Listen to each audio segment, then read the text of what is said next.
सबसे बड़ी बात है कि सीटें कितनी मिलेंगी जी। तो यदि 100 सीटें मिलती हैं तब तो इज्जत पानी किसी तरह से भारतीय जनता पार्टी का बच गया जी।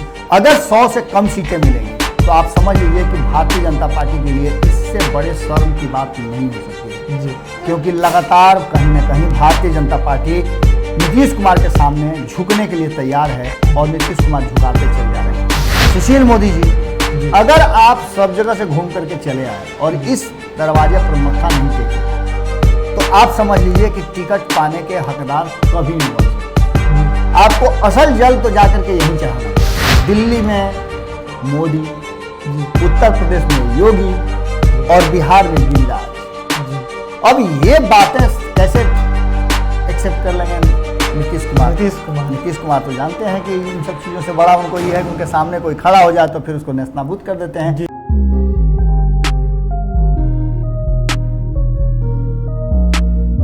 नमस्कार, मैं सुमन सौरभ हूं और आप देख रहे हैं भारत लाइव। तो करते हैं आगाज आपके पसंदीदा कार्यक्रम रातों रात की, जिसमें हमने हमेशा से आपको ऐसी खबरें दी है जो आगे जा कर के आगामी राजनीति का सूत्रधार बनती है। तो सावन का महीना चल रहा है, जलाभिषेक लगातार जारी है।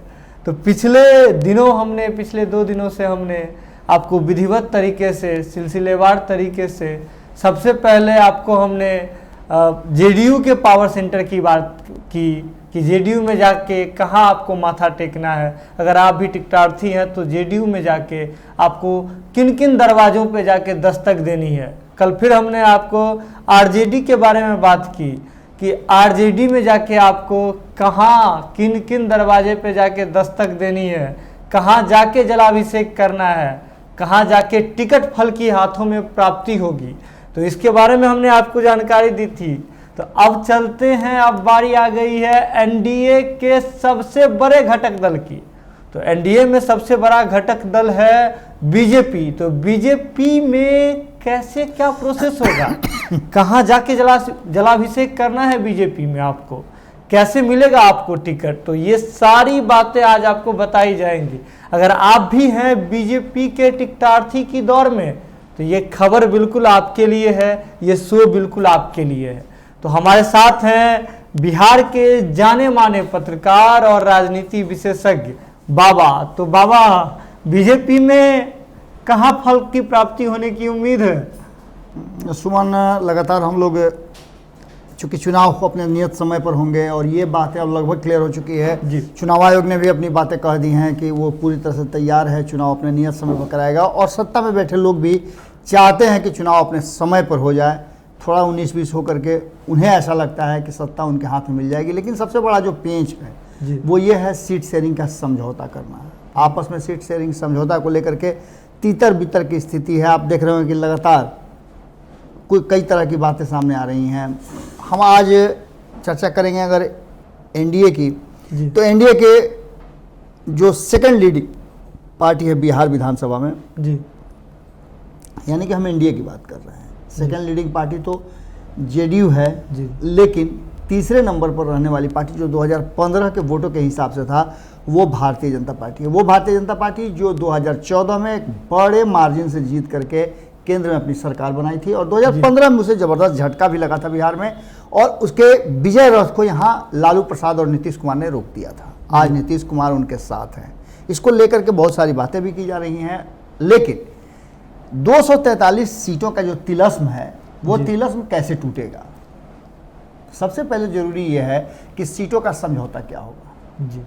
जैसा कि हमारी जानकारी है उसके अनुसार 100 सीट के आसपास भारतीय जनता पार्टी को अगर मिल जाए तो ये बहुत बड़ी उपलब्धि होगी जी। क्योंकि 2005 और 2010 की स्थितियां देखें तो भारतीय जनता पार्टी ने पूरी तरह से डोमिनेट किया है और इस बार भी छटपटाहट इसीलिए भारतीय जनता पार्टी में, एलजेपी में भी छटपटाहट आप देख ही रहे हैं जी। और उसके पीछे का कारण सबसे बड़ा यही है कि कहीं ना कहीं लग रहा है कि नीतीश कुमार बिहार विधानसभा में 50-50 का फॉर्मूला नहीं अपनाएंगे जी। वो अपनी शर्त पे टिकटों का बंटवारा करेंगे और अपनी शर्त पे यदि टिकट का बंटवारा उन्होंने कर दिया तो कई दिग्गजों को हाथ मलना पड़ेगा। इतना ही बात नहीं है, अगर जो हमारे नियमित दर्शक हैं, श्रोता हैं, वो देख रहे हैं तो उन्हें हमने जदयू के समय में बता दिया था कि भारतीय जनता पार्टी के बहुत सारे ऐसे सीट हैं, क्रीम सीट हैं, जिस पर जेडीयू की नज़र है और उसने प्राइड बना लिया है। कुछ खलबली भी शुरू हो चुकी है। आपने देखा होगा पटना राजधानी के जो सीट हैं कुछ, उन पर अब हंगामा भी शुरू हो गया। आपने देखा होगा दीघा में किस तरह से हंगामा कल ही हुआ है। संजीव चौरसिया के क्षेत्र में उन्हें लोग घुसने नहीं दे रहे थे। संजीव चौरसिया बेचारे मोटरसाइकिल से आए, बहुत बुरी तरह से जनता के बीच में फंस गए।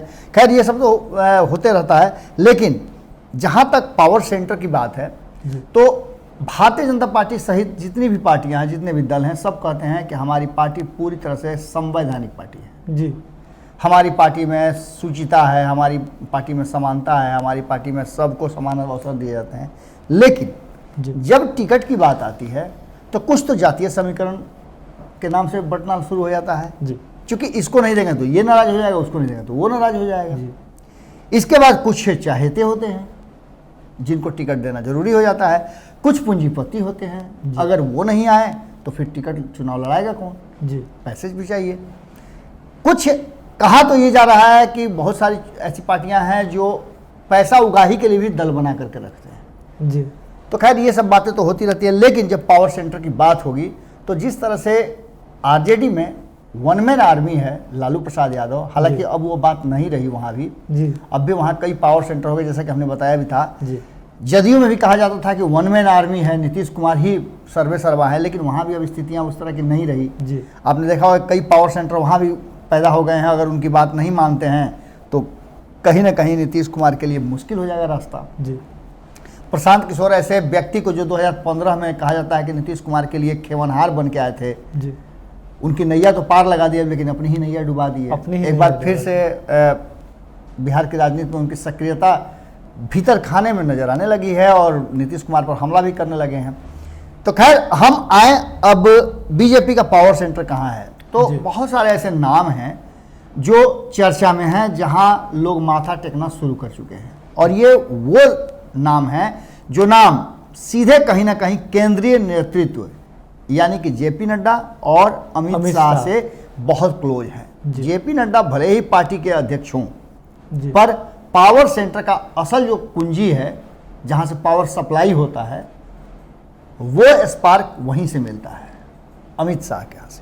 आपने देखा होगा कि जब वर्चुअल रैली कर रहे थे तो किसने शुरुआत की थी जी।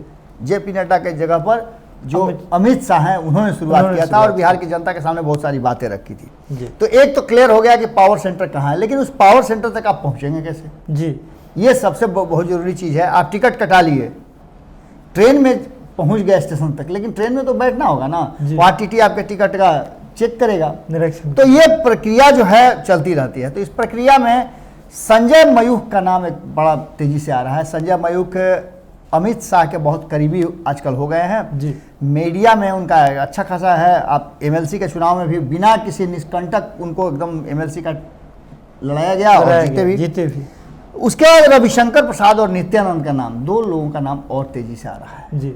एक तो रविशंकर प्रसाद का इसलिए कि रविशंकर प्रसाद कानून मंत्री हैं और बिहार के नब्ज को, जैसा कि अमित शाह और नरेंद्र मोदी जानते हैं, कि वो अच्छी तरह से जानते हैं जी। और तीसरा सबसे महत्वपूर्ण बात है कि जेपी नड्डा के साथ छात्र जीवन में वो राजनीति की शुरुआत भी की है जी। तो एक ये बड़ा महत्वपूर्ण चीज़ है। तो रविशंकर प्रसाद, नित्यानंद राय, ये लोग जो हैं वो पावर सेंटर हैं, जहां आप जाइएगा, माथा टेकिएगा, अपना आवेदन दीजिएगा, तो आपके आवेदन को आगे बढ़ाने की संभावना प्रबल रहेगी। लेकिन इसके अलावे नागेंद्र राय जी, माफ कीजिएगा, नागेंद्र जी जो कि आरएसएस से और संगठन को देखते हैं, आरएसएस से भी जुड़े हुए हैं, उनका भी पावर है टिकट को देने के लिए। टिकट की स्क्रूटनी में उनका एक अहम रोल रहता है।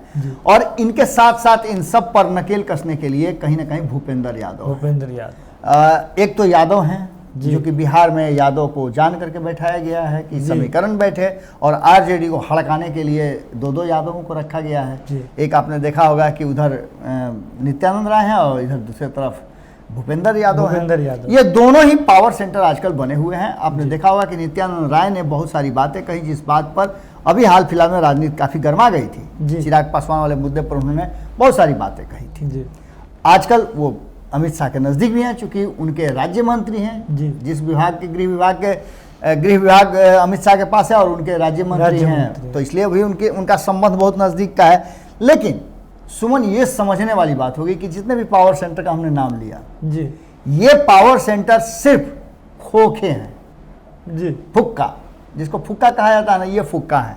ये अगर आप इनके पास जाते हैं तो आप इनके पास आवेदन जमा कर सकते हैं, ये आपके आवेदन को आगे बढ़ा देंगे। जैसे क्लर्क होता है ना किसी ऑफिस में, प्यून होता है किसी ऑफिस में, आप लेकर के जाइएगा तो साहब नहीं है तो प्यून के पास जमा करके अधगट्टी लेकर के चले आते हैं। अब वो प्यून का काम है कि बड़ा बाबू के, छोटा बाबू के पास दे, छोटा बाबू उसको जांच परख करके बड़ा बाबू को देते हैं और बड़ा बाबू साहब के पास लेकर के जाते हैं। तो ये प्रक्रिया है और इस प्रक्रिया में अब बड़े साहब का जो है इसमें बड़ा रोल होता है जी। और बड़े साहब वन मैन आर्मी है सुशील मोदी जी। जी। अगर आप सब जगह से घूम करके चले आए और इस दरवाजे पर मत्था नहीं टेके तो आप समझ लीजिए कि टिकट पाने के हकदार कभी नहीं बन सकते हैं जी। आपको असल जल तो जाकर के यहीं चढ़ाना पड़ेगा। आप सारे जगह से होते हुए, जैसे आपने देखा होगा कि आप सावन का बात आपने चर्चा किया, आपने कहा जल ढारने की बात कही, तो आप देवघर जाकर के बाबा बैद्यनाथ को अगर जल चढ़ाते हैं और बासुकीनाथ नहीं जाते हैं तो आपकी यात्रा को अधूरी माना जाता है। और यही वो पावर सेंटर है सुशील मोदी का दरवाज़ा, जिस दरवाजे पर आपको मत्था टेकना पड़ेगा। अगर वहाँ से आपको आशीर्वाद मिल गया तो ये मान के चलिए केंद्र तक आपका टिकट कटने वाला नहीं है। फाइनल है कि सुशील मोदी ही वो अंतिम बिहार में कील है, जो ठुक गए तो ठुक गए जी, समझ गए। ये तो आपको हमने बताया एक रास्ता जहाँ से आप टिकट के इच्छुक हैं, टिकटार्थी हैं, तो आप ऐसे होकर के जा सकते हैं। लेकिन इनमें बहुत सारे और भी नाम हैं जी, जो नाम ठीक उल्टा है जी। यानी कि वो नाम सुशील मोदी से बिल्कुल अलग खेमे के हैं जी। इस खेमे के लोगों का वर्चस्व धीरे धीरे समाप्त हो गया है और हाशिए पर लगभग ये लोग हैं। इन लोगों को जो मिल गया उसे लेकर के ये लोग शांत रहें, यही इन लोगों को कहा गया है जी। आपने देखा होगा गिरिराज सिंह 2014 से लेकर के 2019 के चुनाव तक गिरिराज सिंह का रुतबा रंग क्या हुआ करता था जी। बिहार की राजनीति में वो डोमिनेट करते थे। लेकिन उनसे गलती एक ही हो गई कि सांसद का चुनाव 2019 में जीतने के पहले और उसके तुरंत बाद उन्होंने कैंपेन चलवाया था। अब चलवाया या उनके समर्थकों ने चलाया ये दिगर बात है, ये तो जांच का विषय है। पर जब कैंपेन चलना शुरू हो गया कि दिल्ली में मोदी जी, उत्तर प्रदेश में योगी और बिहार में गिरिराज जी, अब ये बातें कैसे एक्सेप्ट कर लेंगे नीतीश कुमार तो जानते हैं कि इन सब चीज़ों से बड़ा उनको ये है कि उनके सामने कोई खड़ा हो जाए तो फिर उसको नेस्तनाबूद कर देते हैं। आप समझ सकते हैं कि सुशील मोदी उनके परम प्रिय मित्र हैं जी। और उसके चलते वो अपने उससे भी बड़े परम प्रिय मित्र लालू प्रसाद को झटका दे सकते हैं, जिनको वो कभी मुख्यमंत्री देखना चाहते थे जी। उसके लिए उन्होंने सबसे युद्ध ले लिया था। जो 70, 80, 90 के दशक में जो बातें हुई थी जी, सबसे उन्होंने ले लिया था लोहा। उस लालू प्रसाद को वो छोड़ करके और सुशील मोदी के पास चले जाते हैं। इसका मतलब आप समझ ही सकते हैं कि कितना सुशील मोदी को सिर्फ एक ही चीज़ है कि सुशील मोदी को यदि आप कह दीजिएगा कि आप बहुत अच्छे हैं, आप मुख्यमंत्री के चेहरा हैं, तो आपको नोच के काट लेंगे जी। क्योंकि सुशील मोदी का राजनीतिक जीवन ही है उप मुख्यमंत्री और राम के छोटे भाई लक्ष्मण की तरह उनका अनुसरण करना, उनकी परछाई बन करके चलना। तो ये अच्छी तरह से निभा रहे हैं। जिस दिन अगर लक्ष्मण को ये जग जाता कि हम भी राम बन सकते हैं तो आप समझ सकते हैं क्या होता, रामायण भी नहीं बनता। लेकिन आपने देखा कि किस तरह से भरत के माता के मन में जरा सा जग गया तो क्या क्या हो गया, वनवास तक जाना पड़ गया राम को, लेकिन गद्दी किसी को नहीं मिली। आप देखिए कि लगभग वही स्थिति हो जाएगी अगर, तो गिरिराज सिंह ने वही काम कर दिया था। गिरिराज सिंह ने अपने नाम को आगे करवा करके और कहीं ना कहीं नीतीश कुमार पर प्रेशर बना दिया जी। तो गिरिराज सिंह एक पावर सेंटर हुआ करते थे, लेकिन अब उनके मुंह पे पूरी तरह से जिप लगा दिया गया है और वो कुछ भी बोलने के लिए सक्षम नहीं है। उसका हमने नित्यानंद राय का आपको नाम बता ही दिया जी। संजय मयूख का नाम हमने बता दिया। एक नाम और है संजय जायसवाल का, जो अध्यक्ष हैं बिहार के जी। बिहार के भारतीय जनता पार्टी का अध्यक्ष हैं, लेकिन कहा यह जाता है कि वो सुशील मोदी से अलग खेमा के हैं। लेकिन कालांतर में देखने को यही मिल रहा है कि उनकी भी सुशील मोदी के सामने एक नहीं चलती है जी। वो भी अर्जी लेकर के सुशील मोदी के पास ही जाएंगे और अध्यक्ष रहते हुए सारे फैसले, सारे डिसीजन उन्हीं के द्वारा होता है। अब आपको बता दें एक पावर सेंटर और है जिसका नाम है प्रेम कुमार जी। प्रेम कुमार बहुत ही कद्दावर नेता और बहुत पुराने नेता हैं। उनके मन में भी मुख्यमंत्री की लालसा जागी थी 2015 में जी। लेकिन उनका पूरा नहीं हो पाया। नेता प्रतिपक्ष बने, भारतीय जनता पार्टी बुरी तरह से 2015 में हार गई थी जी। इन सब के बाद एक पावर सेंटर और है जिनका नाम है अश्विनी कुमार चौबे जी। लेकिन कहीं ना कहीं पुत्र मोह में इनका भी सब कुछ सफाया हो गया और नीतीश कुमार के सबसे प्रबल अगर एनिमीज में कोई है तो वो है अश्विनी कुमार चौबे जी, क्योंकि उनका सीधे तौर पे अश्विनी चौबे के पुत्र अर्जित शाश्वत से 36 का आंकड़ा चल रहा है जी। कारण कि हिंदुत्व को लेकर के अर्जित शाश्वत एक हार्डकोर हिंदुत्व के नेता माने जाते हैं। जय श्री राम का नारा लगाते हैं। इसके चलते दंगा भड़काने का भी उन पर आरोप लगा था, हालांकि अभी तो आरोप सिद्ध नहीं हुआ है जी। जेल भी जाना पड़ा था। इन सब के बाद दो जो नेता हैं नित्यानंद राय के अलावे जो कि उस खेमे के हैं जी। अश्विनी चौबे, गिरिराज सिंह जी। प्रेम कुमार जी। ये सारे नेता जो हैं जी। ये कहीं ना कहीं अब बीते समय की बात हो गए हैं और ऐसी स्थिति में आप जितना भी पावर सेंटर की बात कर लें ये सारे पावर सेंटर जीरो हो गए हैं जी। अब तात्पर्य ये है कि सबसे बड़ी बात है कि सीटें कितनी मिलेंगी जी। तो यदि 100 सीटें मिलती हैं तब तो इज्जत पानी किसी तरह से भारतीय जनता पार्टी का बच गया। जी। अगर 100 से कम सीटें मिलेंगी तो आप समझ लीजिए कि भारतीय जनता पार्टी के लिए इससे बड़े शर्म की बात नहीं हो सकती है जी। क्योंकि लगातार कहीं ना कहीं भारतीय जनता पार्टी नीतीश कुमार के सामने झुकने के लिए तैयार है और नीतीश कुमार झुकाते चल जा रहे हैं। लोकसभा चुनाव हो या फिर और भी कई चुनाव, आपको याद होगा कि किस तरह से झारखंड में भले ही जमानत नहीं बची हो, नोटा से भी कम वोट आया हो नीतीश कुमार को, लेकिन भारतीय जनता पार्टी के सामने तन कर खड़े हो गए थे और अपने उम्मीदवार उतार दिया था उन्होंने। ये पावर सेंटर की जहाँ तक बात है, इस पावर सेंटर में सुमन अब कहीं ना कहीं यदि आप भारतीय जनता पार्टी से टिकट लेने के इच्छुक हैं तो पहले ये जांच लीजिए कि आपका प्रोफाइल क्या है जी। आप में कितनी क्षमता है हिंदू मुस्लिम कराने की जी। ये सबसे पहला आपका गुण होना चाहिए। इसके अलावे आप कितना ज़्यादा नीतीश कुमार और सुशील मोदी को खुश रख सकते हैं, एक ये भी आप में क्षमता होनी चाहिए।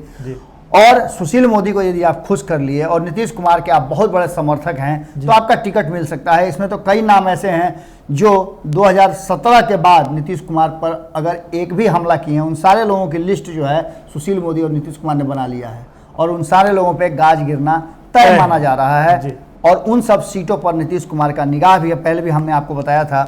तो आप भैया अगर टिकट के इच्छुक हैं, अगर आपको टिकट चाहिए तो इन दरवाज़ों पर जाकर के पहले आपको जाना पड़ेगा सुल्तानगंज और सुल्तानगंज से जल भर करके उसका संकल्प करा करके और तब आगे बढ़ना पड़ेगा। पैदल यात्रा करनी पड़ेगी। जितने भी हर्डल आपको आएंगे, सुइया पहाड़ से लेकर के दुनिया जहान सब, अभी तो लॉकडाउन में सब बंद है लेकिन चुनाव बंद होने वाला नहीं है। चुनाव आयोग ने कह दिया है कि अपने नियत समय पर होगा। कोरोना चाहे कोरोना माई आ जाए चाहे कोरोना बाबू आ जाए, चुनाव तो होगा ही होगा। और इसके लिए चुनाव अगर लड़ना है आपको तो टिकट चाहिए और टिकट चाहिए भारतीय जनता पार्टी से, तो आपको इसी रास्ते से जाना होगा। घर से सब कुछ भर के ले जाइएगा झोला में। सुल्तानगंज में पहले जो चढ़ाना होगा चढ़ा दीजिएगा, जो आपके पास द्रव्य है उसका दक्षिणा भी दे दीजिएगा। आगे बढ़िएगा तो नेक्स्ट आपको एक हर्डल मिलेगा, वहाँ जाकर के वही प्रक्रिया आपको करनी है, उतना ही ज़्यादा मान सम्मान करना है। तब जाकर के बैजनाथ धाम पहुँचिएगा।